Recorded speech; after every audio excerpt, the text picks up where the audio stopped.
5. इसे पक्का करने के लिए हमें बिना किसी वर्ग या योग्यता के भेदभाव के सभी से वोट करवाना होगा, ताकि एक पक्का बहुमत मिल सके जो पढ़े लिखे और अमीर वर्गों से नहीं मिल सकता।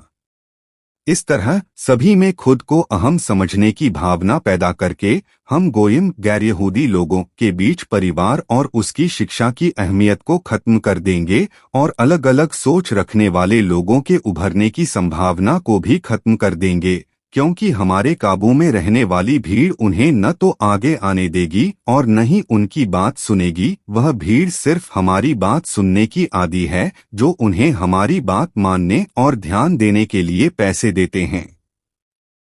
इस तरह हम एक अंधी ताकतवर शक्ति बनाएंगे जो हमारे एजेंटों, जिन्हें हमने भीड़ के नेताओं के तौर पर उनके आगे रखा है, के मार्गदर्शन के बिना किसी भी दिशा में नहीं बढ़ पाएगी।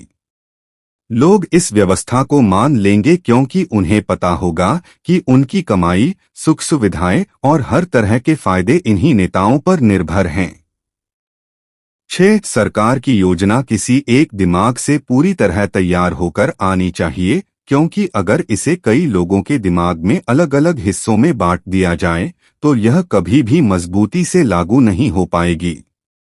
इसलिए हमारे लिए कार्य योजना को जानना तो ठीक है, लेकिन उस पर चर्चा करना ठीक नहीं है, ताकि उसकी चालाकी, उसके हिस्सों के आपसी जुड़ाव और हर नियम के गुप्त अर्थ की व्यावहारिक ताकत में कोई गड़बड़ न हो।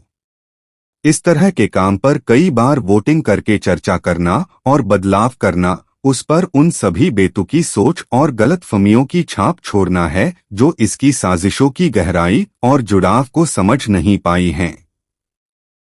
हम चाहते हैं कि हमारी योजनाएं असरदार और सही ढंग से बनाई गई हों। इसलिए हमें अपने नेता की बेहतरीन सोच वाले काम को भीड़ या किसी चुने हुए समूह के हवाले नहीं करना चाहिए। 7. ये योजनाएं अभी मौजूदा संस्थाओं को पूरी तरह से नहीं बदलेंगी। वे अपनी अर्थव्यवस्था में और नतीजतन अपनी प्रगति की पूरी मिलीजुली गतिविधि में केवल ऐसे बदलाव करेंगे जो हमारी योजनाओं में तय किए गए रास्तों पर आगे बढ़ेंगे।